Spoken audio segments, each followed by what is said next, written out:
Hello and welcome back to Adam's Tutorials. This week I wanted to talk a bit about corsets.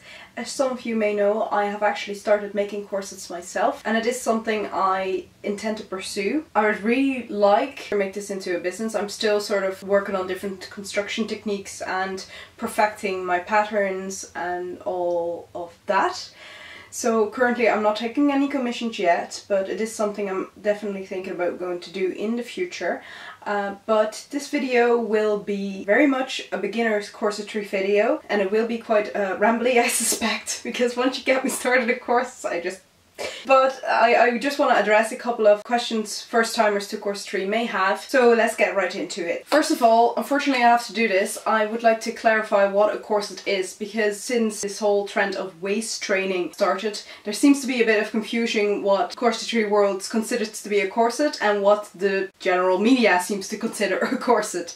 Now, most of these celebrities waist training tend to use these elasticated waist trainers that are made out of latex and are supposed to make you sweat, and you're supposed to actually do exercise in them.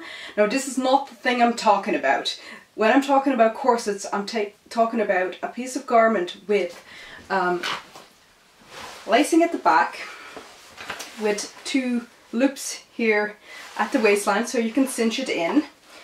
Generally, it will have a clasp at the front. This closure is called a husk. The boning that's inside is made out of metal.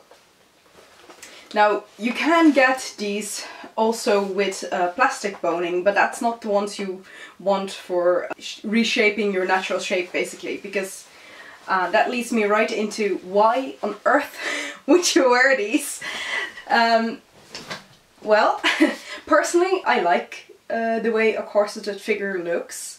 Also, it might make some other clothes fit better, so if you wear it as an undergarment, as it was originally intended in the 19th century, you can give yourself a silhouette to fit a certain type of dress, say like a bustle dress or whatever. It will also look nice with 1950s style clothing, for example. Swing dresses look very nice when you're corseted because you have the tiny waist and the like flaring out skirt. There are also other advantages of wearing one of these corsets. I personally quite like the feeling of the sort of gentle restriction in my waist. I would describe it to be sort of like a very tight hug all around your body.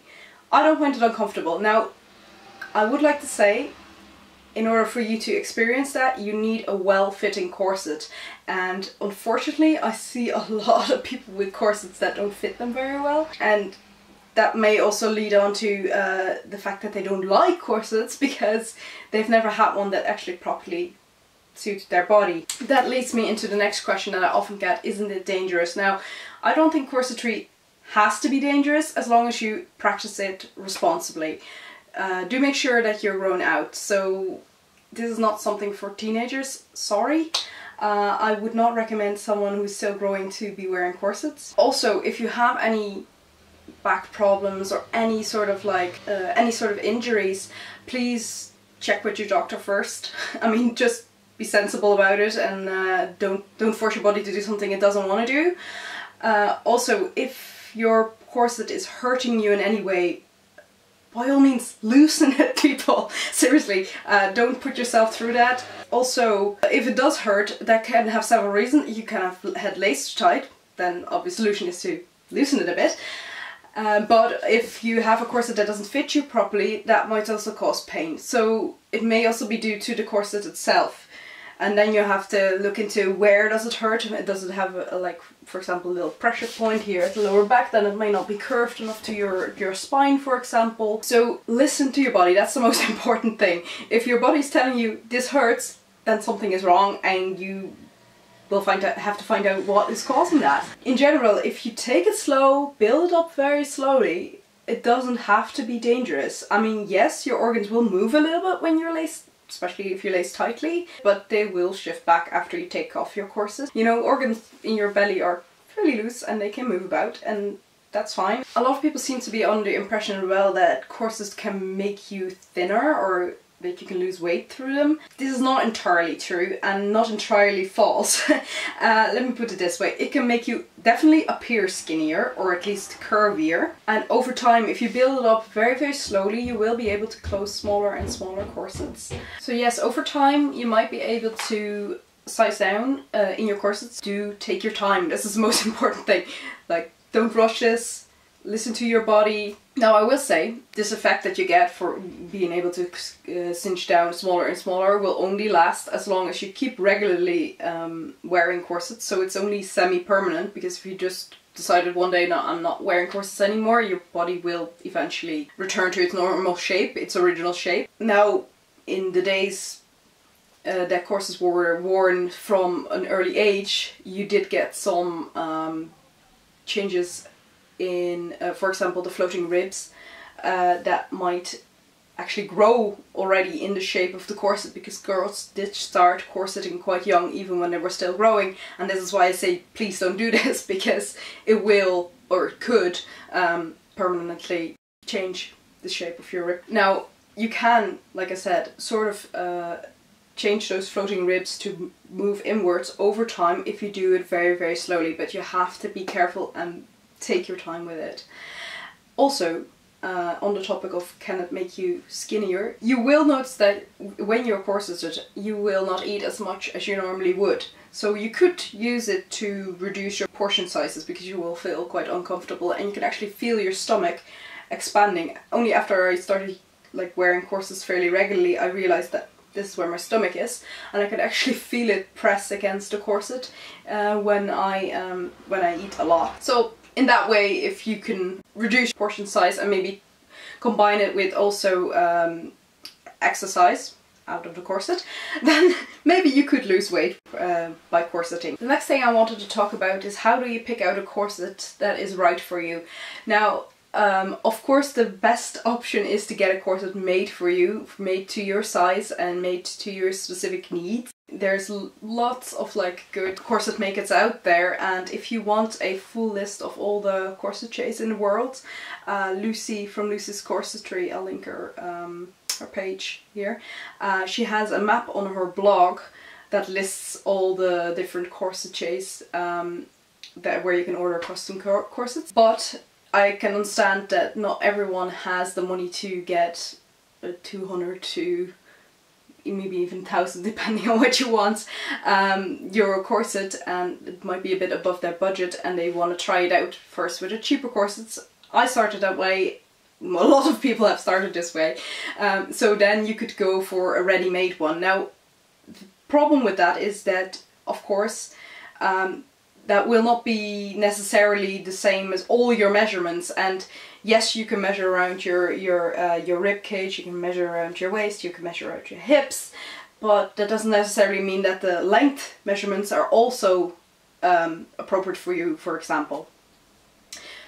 What I will say, if you are picking a corset, do not only look at the waist size. Now, usually what is recommended is to measure your waist and then subtract 4 inches off of that, and that is your corseted waist size. And generally corsets are sold in inches. Next to the waist measurement, I would also recommend you look at the circumference of your rib cage and your hips, because this is something a lot of people don't realize, is that often corset makers do list all these measurements on their website, and have a look through, for example, these little size guides, and check if they're remotely similar to your own. Because if you're like me and you have quite a lot of hip, then chances are not all off-the-rack corsets will fit you. I had quite a bit of trouble finding ones that fit me at first.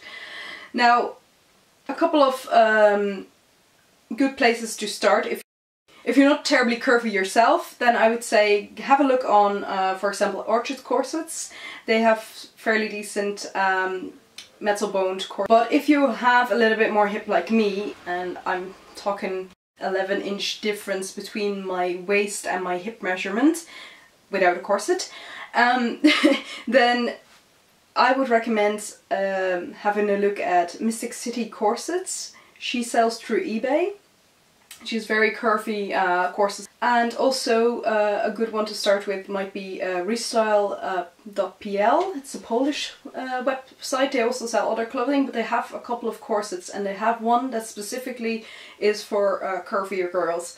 So that might be something to check out if you're a bit curvier and you would like a fairly cheap off-the-rack corset. Let me get into how do you lace yourself. This is something a lot of people struggle with at first. A corset should be laced like this, with the loops around the waistline. And this way, when you pull on this, it will come together. First of all, open the laces completely, so you have a lot of slack there. Now check what is the top and what is the bottom. Sometimes that can be hard to tell with an underbust corset like this. With these curvier patterns, this is quite easy to tell because the hip is a lot bigger than the top, but if you have a slightly more tubular corset, this can be hard to tell sometimes. Now what you can also look for if it's an off-the-rack is a label. Something else you can look for is often, now this one doesn't have it, but often the busk, the bottom two of these loops are a little bit closer together, and then you know that is the bottom. Now this one is evenly spaced, so from this one you couldn't tell, but yeah, that's something you do want to look out for. Also, when you put it on, you want to straighten this modesty panel. That is a bit of a pain sometimes, especially with one like this that is fairly floppy. But what I tend to do is sort of hold my corset on the side so it hangs down free, and then wrap it around like at an angle, like so. That makes it a little bit easier to keep it straight-ish. And then I start usually by clasping this, the second from the bottom, like that, and then work my way up, and then lastly close the bottom one. Now I want to sort of pull on it and wriggle it around until I have this narrowest point sitting in my waist. You also want to make sure that this is as straight as possible, and do wriggle until you really find it sits on the right spot. Now you can take out the first bit of slack there. I'm going to straighten the modesty panel.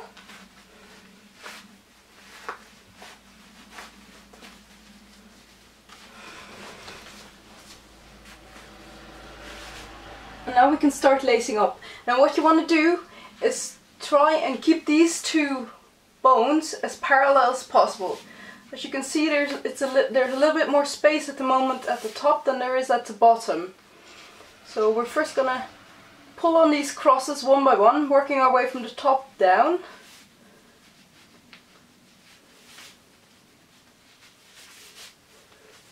And then taking the slack in by pulling on that lace there, and then I'm going to work up and pull in. At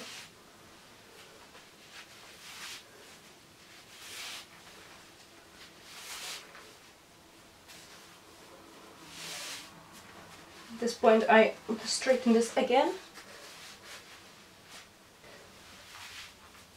Like I said, try and keep these two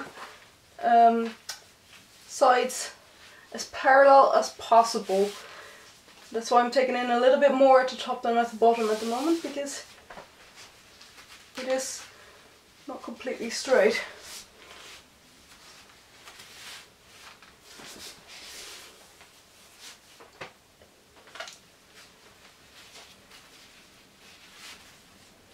If there's no way you can keep them straight, there is a possibility that your corset is not the right shape for you. For example, if it tends to want to go in a V shape, like so, then it could mean that the rib cage is too small for you, but the hips are too big. So tend to go sort of like in a tent shape, then it could mean that the hips are not big enough for you. So that means that you need a corset with a bigger hip area. This is the problem I had a lot. If your corset tends to make a sort of an O shape, now this is really bad for your corset because the bones tend to want to warp a little bit in their channels that way. then it could be that your waist size is a little bit too small for you and you cannot actually properly close it. But then you could just let out the top and the bottom and try and keep them parallel. If it's sort of more of an X shape, probably need something that is both bigger in the well, in the hips and in the chest, but the waist is something you can actually close. We keep going. Top. At this point, sometimes if you have a well-seasoned corset, you can just do it by pulling. You grab your laces like this, which I usually do it with my thumb, and sort of like put my elbows into it and pull to the side, and then you can just pull them together like so. And same thing on the top.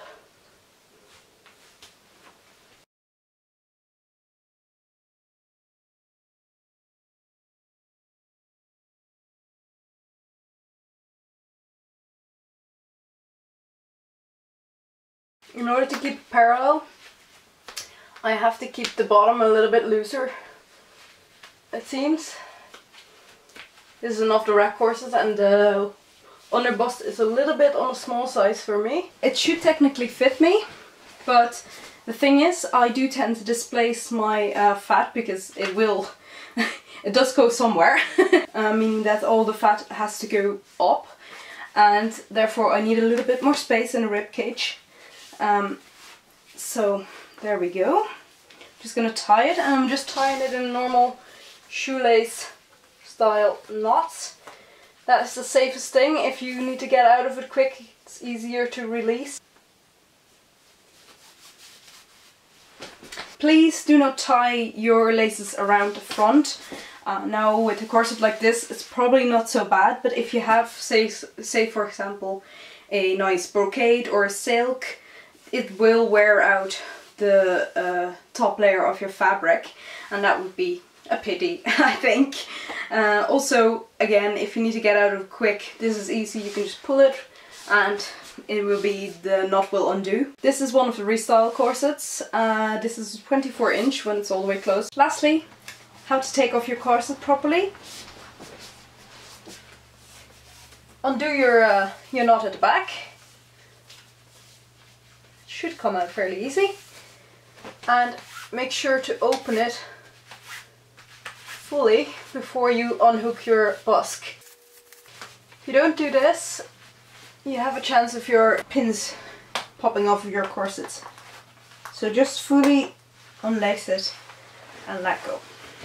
I think that's pretty much all I had to say in this 101 corsetry video. If you would like me to answer any of your questions, please leave them below. I will link other videos I have relating to corsetry here. Please check out my social media, subscribe to this channel if you want to see more videos on corsetry, hair, crafting, and I really hope you enjoyed this, and I hope to see you again. Bye everyone!